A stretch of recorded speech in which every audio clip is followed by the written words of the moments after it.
কলকাতায় খুন হওয়া ঝিনাইদহ ৪ আসনের সংসদ সদস্য আনোয়ারুল আজিমের দেহাংশের খোঁজে আবারও অভিযানে নেমেছে পশ্চিমবঙ্গ পুলিশ। সঙ্গে রয়েছে খুনের কাজ ও লাশের হাড় মাংস টুকরো করে ফেলে দেয়া ভাড়া করা কসাই জিহাদ হাওলাদার।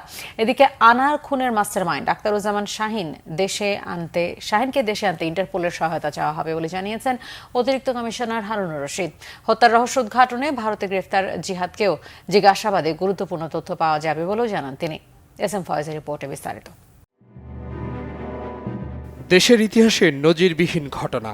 বিদেশের মাটিতে নৃশংস কায়দায় খুন হওয়া সংসদ সদস্য আনারের লাশ পাওয়া যায়নি এখনো। টুকরো করা মরদেহের খণ্ডিত অংশ খুঁজতে চলছে একের পর এক অভিযান। আর দিন যতই যাচ্ছে ততই চাঞ্চল্যকর নতুন নতুন তথ্য সামনে আসছে। আনারকে হত্যার জন্য আরও 2বার চেষ্টা করে খুনিরা।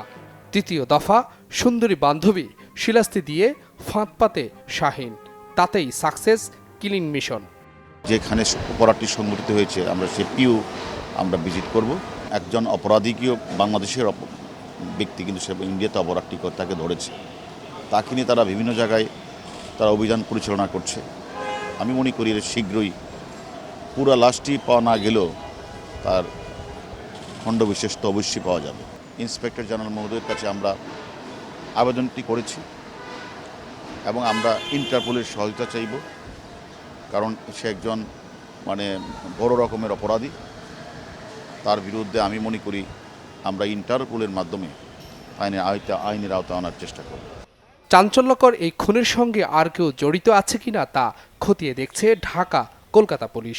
এরই মধ্যে কসাই জিহাদকে জিজ্ঞাসাবাদ করতে কলকাতা গেছেন অতিরিক্ত পুলিশ কমিশনার হারুনুর রশিদ সহ 3 সদস্যের প্রতিনিধি দল।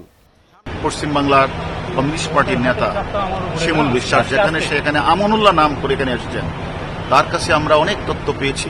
এমনকি আপনাদের কলকাতা পুলিশ এবং আমাদের বাংলাদেশ পুলিশ আমরা উভয় পক্ষই কিন্তু আমরা অনেক তথ্য আমরা আদান প্রদান করেছি।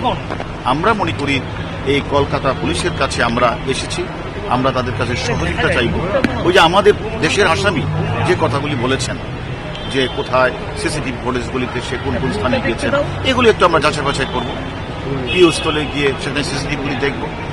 এমপি আনার কি মাফিয়া সিন্ডিকেটের দ্বন্দ্বের বলি, না স্বর্ণচোরা চালান সিন্ডিকেটের কারণে খুন, সেই রহস্য উদ্ঘাটনেও কাজ করছে দুদেশের গোয়েন্দারা। S M Foyez, Bangla Vision, Dhaka.